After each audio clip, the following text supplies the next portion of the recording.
Ya pemirsa, munculnya dugaan banyak transaksi keuangan yang mencurigakan di internal Direktorat Jenderal Pajak dan Kementerian Keuangan bukan pertama kali terjadi. Sebelumnya Pusat Pelaporan dan Analisis Transaksi Keuangan atau PPATK menyebut laporan hasil analisis transaksi yang mencurigakan sudah dilaporkan sejak tahun 2012. Apakah ini menunjukkan lemahnya pengawasan di Kementerian Keuangan?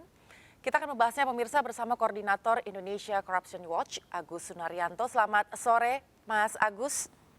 Selamat sore, Mbak.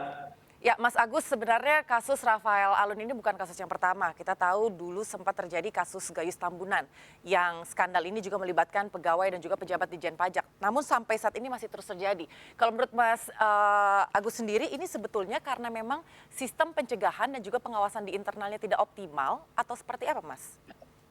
Ya, kalau saya sih melihatnya memang sistem pencegahannya yang tidak optimal ya, karena sekali lagi kita dikagetkan dengan peristiwa seperti ini. Belum lama kasus Rafael muncul kasus Darmadi, kemudian sekarang yang kasus 300 triliun, walaupun itu belum ada pembuktian bahwa apakah terkait dengan illegal transaction atau enggak. Tapi paling tidak kan kalau dari hasil temuan PPATK menunjukkan bahwa ini ada transaksi yang mencurigakan yang harus diverifikasi. Nah, ini jadi tantangan menurut saya bukan hanya bagi penegak hukum, karena PPATK biasanya menyampaikan itu ke penegak hukum, baik itu KPK, Kejaksaan, Kepolisian ataupun BNN misalnya, tapi juga ke institusi pengawas internal. Nah, yang menarik menurut saya tadi yang disampaikan dalam konferensi pers di Kementerian Keuangan bahwa pihak inspektoratnya atau pengawas internalnya belum memiliki informasi yang cukup terkait dengan apa yang disampaikan oleh Pak Menko Polhukam, Pak Mahfud MD. Nah, ini kan menunjukkan bahwa ada sesuatu yang miss gitu ya. Miss itu bisa saja memang informasinya belum sampai atau informasinya ada tapi tidak ditindaklanjuti, gitu ya. Karena lagi-lagi ini kan bukan terjadi pada tahun 2023, tapi sudah, bahkan kalau tidak salah Pak Mahfud itu menyampaikan sejak tahun 2009 itu sudah disampaikan. Nah, harusnya kan ada informasi perkembangan minimal yang disampaikan oleh Kementerian Keuangan bahwa pada terkait dengan transaksi yang mencurigakan pada tahun 2009 misalnya sampai tahun 2020 itu sudah ada upaya pemeriksaan, sudah ada yang diberikan sanksi, sudah ada yang dimutasi, demosi dan lain-lain. Nah, ini kan justru tidak dapat informasi yang jelas soal itu. Lagi-lagi sekali lagi ini informasi-informasi seperti ya, halo? Iya, saya masih mendengar, Pak. Ya, sekali lagi informasi-informasi yang muncul yang menghebohkan ini tidak datang dari internal Kementerian Keuangan, sayang sekali. Justru banyak muncul dari luar, entah itu dari Pak Mahfud, entah itu dari netizen gitu ya. Nah, ini kan menunjukkan bahwa sebenarnya inisiatif dari Kementerian Keuangan ya rasanya masih kurang agresif nih, bahwa sekarang sudah ada upaya-upaya untuk melakukan penelusuran, melakukan pemecatan, kemudian menelusuri adanya konsultan yang melakukan upaya penyamaran dan lain-lain yang mengganggu, yang membantu file, itu satu hal. Tapi di sisi lain menurut saya harus ada inisiatif yang lebih kuat gitu dari jajaran Kementerian Keuangan untuk menunjukkan bahwa ya memang upaya bersih-bersihnya yang akan dilakukan totalitas gitu. Jangan sampai kemudian muncul lagi informasi-informasi yang justru dari pihak eksternal, padahal yang tahu betul kan seharusnya adalah pengawas internal, karena lagi-lagi upaya pencegahan itu datangnya dari pengawas internal, bukan dari pihak luar. Pihak luar itu biasanya berpartisipasi untuk mengontrol, mengawasi proses yang sedang berjalan. Tapi justru ini banyak dari luar. Berarti sebenarnya dengan kata lain seharusnya penanganan atau pemeriksaan justru seharusnya dilakukan oleh pihak eksternal. Kalau dari internal sendiri seolah-olah antara informasinya yang tidak ada atau informasinya ada tapi tidak diberitahu. Ini menarik, Mas Agus, karena sebelumnya KPK juga sempat menyampaikan bahwa terlihat atau terendus sepertinya ada pola yang menyamarkan harta kekayaan. Kalau Mas Agus sendiri melihatnya seperti apa, Mas? Ya, kalau dari temuan sementara yang disampaikan oleh KPK ataupun dari internal sendiri kan kelihatan memang ada upaya-upaya menyamarkan ya. dalam kasus Pak Rafael sendiri ketika dia tidak menyampaikan laporan aset mobil Rubicon itu kan jelas itu dia menyamarkan. Dan tadi yang di dalam informasi sebelumnya misalnya Mas Aiman menelusuri sampai lapangan ternyata yang punya Rubicon itu alamannya di gang sempit, pekerjaannya juga bukan high level gitu ya, maksudnya yang sebagai bos, direktur dan lain-lain. Ini kan bagian dari upaya penyamaran gitu ya. Dan menurut saya ini sudah harus masuk dalam ranah pidana, terutama soal tindak pidana pencucian uang. Tinggal penegak hukum itu menelusuri apakah sumber keuangannya ini berasal dari kegiatan ilegal atau tidak. Jadi memang harus diperkuat antara penegakan hukum secara administratif, misalnya sanksi terberatnya adalah pemecatan, tapi tindak pidananya juga jangan sampai dilupakan. Dan itu harus diperlakukan kepada seluruh aparat penegak birokrasi di Kementerian Keuangan kalau misalnya memang ada persoalan yang mengarah pada tindak pidana. Jadi jangan sampai kemudian nanti aparat pengawas internal itu menyelesaikan secara adat dalam tanda kutip, ya sudah ini diberikan sanksi administratif saja karena khawatir nanti semakin membuat image atau kredibilitas Kementerian Keuangan itu rusak gitu. Jangan sampai muncul pemikiran seperti itu. Menurut saya harus benar-benar totalitas, dan Kementerian Keuangan dengan apa yang dilakukan sekarang ini sudah berada di jalan yang benar, tinggal mendorong kalau memang ada proses penegakan hukum yang lebih kuat terhadap aparaturnya yang memang nakal gitu. Jangan sampai dilindungi.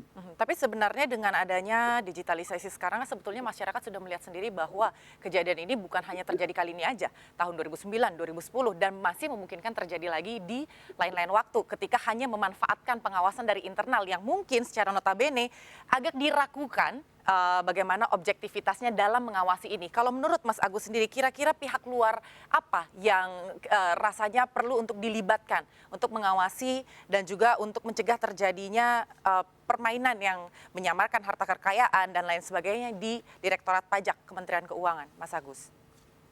Menurut saya masyarakat itu kan bukan hanya masyarakat umum, tapi bisa saja klien-klien dari korporasi gitu ya yang selama ini pajak gitu ya, atau wajib pajak perseorangan itu juga bisa menyampaikan. Jadi rasanya momentum ini bisa ke arah gerakan yang lebih masif gitu ya, mendorong kalau misalnya mereka mengalami keluhan-keluhan misalnya di dalam tanda kutip misalnya dinakali oleh para pemerintah pajak. Nah ini momentumnya. Kemudian kalau misalnya keluarga terdekat, tetangga dan lain-lain melihat bahwa ada kepemilikan yang kira-kira tidak wajar, ya menurut saya dilaporkan saja. Karena lagi-lagi kita tidak melarang orang untuk memiliki kekayaan, gitu ya.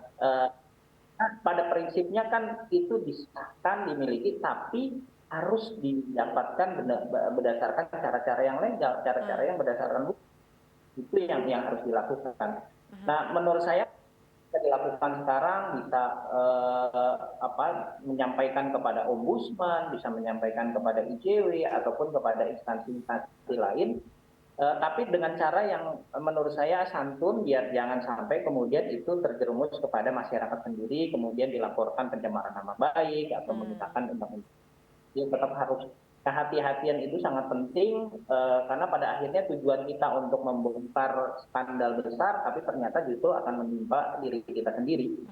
Berarti sebenarnya kembali lagi kepada transparansi ya, bukan masalah punya harta kekayaan yang nggak boleh gitu, tapi jelas asalnya dari mana, didapat dari mana. Transparansi itu yang sebenarnya dinantikan oleh masyarakat, dan dengan momen yang seperti sekarang ini sebetulnya masyarakat bisa berbicara banyak begitu. Kalau menurut Mas Agus sendiri ini kan sebetulnya udah menjadi pertanyaan masyarakat begitu ya, ini Rafaelnya aja segini gitu, gimana pimpinannya? Dan kalau menurut Mas Agus sendiri sebetulnya pola dalam tanda kutip geng di Kementerian Keuangan atau di Direktorat Pajak ini sendiri seperti apa sih, Mas? Memungkinkan nggak kalau yang bawah-bawah ini juga sebenarnya melakukan transaksi yang sama, hanya nominalnya mungkin lebih kecil daripada para pejabat atau dari eselon 3-nya, katakanlah demikian? Menurut saya yang penting dalam proses penanganan terhadap kasus-kasus seperti ini jangan hanya tajam ke bawah, tapi juga harus tajam ke atas gitu. Kemudian harus jangan sampai ada tebang pilih juga gitu. Kalau misalnya ini mumpung eselon 3 nih, hartanya tidak benar, udahlah kita sikat saja. Nah, saya kotak Pandoranya kan sudah mulai terbuka nih, Ya. misalnya KPK dan segala macam. Nah, ini yang harus benar-benar menurut saya diproteksi dalam arti eh, mereka harus dijaga agar tidak disumpal. Jadi harus dijaga agar dia membuka secara lebih luas siapa saja orang yang melakukan hal yang sama. Karena bisa saja dengan ya logikanya kan sederhana, dengan jabatan yang rendah tapi ternyata dia mampu melakukan mendapatkan dana-dana secara tidak wajar dengan nilai yang luar biasa. Bagaimana orang yang punya pengaruh gitu. Nah, yang kedua, menurut godaan rangkap jabatan di Kementerian Keuangan menurut saya juga harus dikurangi ya, karena potensi konflik kepentingannya juga sangat tinggi, dan itu sudah banyak diingatkan oleh bahkan oleh Ombudsman sendiri Republik Indonesia bahwa terlalu banyak jabatan-jabatan di Kementerian Keuangan yang rangkap jabatan sebagai komisaris, dan ini kan bermasalah, juga tidak hanya melakukan pemborosan tapi juga berpotensi melanggar aturan yang ada, bahkan bisa mengarah pada pelanggaran yang lebih besar, misalnya korupsi. Karena konflik kepentingan itu kan pintu masuk terjadinya korupsi. Jadi menurut saya hal-hal yang seperti itu juga harus dibenahi. Nah, lagi-lagi batas pada harta yang tidak wajar gitu, tapi jabatan-jabatan yang berpotensi untuk menimbulkan pelanggaran yang lebih besar juga harus diminimalisir gitu. Nah, saya rasa Kementerian Keuangan itu adalah orang-orang yang ya sedikit banyak pasti orang yang cerdas gitu ya, pasti bisa memetakan mana loophole-nya, celah-celah di mana terjadinya potensi korupsi. Menurut saya termasuk soal rangkap jabatan itu juga harus diminimalisir agar Kementerian Keuangan benar-benar bisa fokus, termasuk juga memelototi aparatur di internalnya yang melakukan pelanggaran. Jangan-jangan mereka banyak melakukan sesuatu karena sibuk dengan rangkap jabatan itu menjadi persoalan juga menurut saya. Jadi terlalu banyak fokus untuk mengerjakan kegiatan-kegiatan yang lain, tapi di internal sendiri tidak banyak dilakukan pengawasannya. Jadi tidak terlalu fokus begitu ya Mas Agus pada akhirnya. Baik, terima kasih Mas Agus. Berarti kalau bisa saya simpulkan, dari kasus ini kita belajar bahwa seharusnya pemeriksaan sekarang sudah mulai dilakukan ke semua level, bukan hanya berdasarkan dari laporan yang muncul di LHKPN aja, dan juga rangkap jabatan sebaiknya dihindari untuk menghindari adanya konflik kepentingan yang tentunya ini bisa menjadi celah masuknya korupsi. Terima kasih Mas Agus Sunaryanto untuk informasi dan untuk waktunya selaku Koordinator Indonesia Corruption Watch yang telah bergabung di MNC News Now sore hari ini. Salam sehat Mas. Salam sehat juga Mbak, terima kasih.